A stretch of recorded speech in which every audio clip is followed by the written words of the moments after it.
Le grand rendez-vous européen avec les Échos et CNews. Précurseurs, les signes avant-gardistes, pour faire en sorte que on puisse éviter à tout prix que des personnels de la fonction publique, qu'elles soient d'ailleurs dans les forces, vous l'avez dit, de police, oui, mais aussi dans l'armée, mais aussi à l'hôpital, mais aussi à l'école. Oui, mais aussi à l'école, qu'on puisse les identifier le plus possible en amont. Est-ce qu'il y a eu une défaillance? Manifestement, il y a un comportement qui n'avait pas été détecté. Mais pourquoi toujours sous la pression, Benjamin Griveaux? Pourquoi quand les événements arrivent? Regardez, en juin dernier, il y a quelques mois, un rapport parlementaire des deux députés, Éric Diard, Éric Pouillat, LR et La République En Marche, ont identifié dans un travail assez précis des phénomènes de radicalisation dans le service public, également dans les forces de police.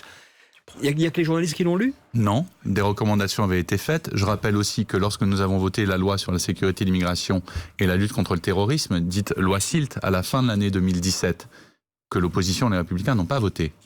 Il y avait des éléments dans cette loi qui permettaient aussi de mettre en place des mécanismes de détection plus précis dans la fonction publique. Est-ce que le zéro risque existe? Je crains que non. Est-ce que nous devons tout faire pour que rapport parlementaire à l'appui, enquête administrative à l'appui, enquête du parquet antiterroriste à l'appui, nous puissions éviter à l'avenir ce qui s'est produit dans les locaux de la préfecture de police? À l'évidence, oui. Ça doit être fait de manière...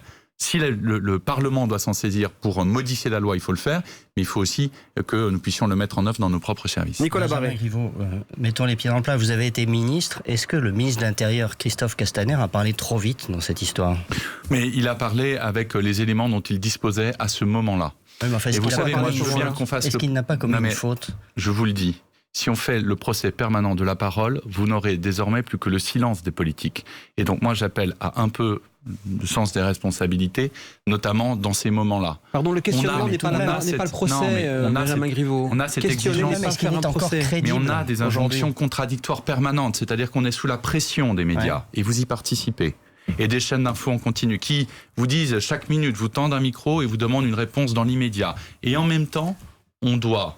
Oui, mais il n'était pas obligé d'écarter la piste à ce moment-là. On doit la responsabilité, le sérieux de l'enquête. Et c'est ces injonctions contradictoires qu'il appartient à la fois Griveaux, quand les politiques ne veulent pas répondre, ils savent le faire aussi. Ils savent le faire quand ils ne veulent pas répondre. Oui, mais je crois que justement, quand on est en responsabilité, on se doit de répondre à tout. Oui, mais c'est aussi cela la démocratie. C'est aussi cela n'a jamais présenté de difficultés comportementales. C'est aussi cela la transparence. C'est ce qu'a dit Christophe Castaner. Il n'a jamais présenté de difficultés comportementales. Il n'a jamais présenté le moindre signe d'alerte. J'entends. Les faits.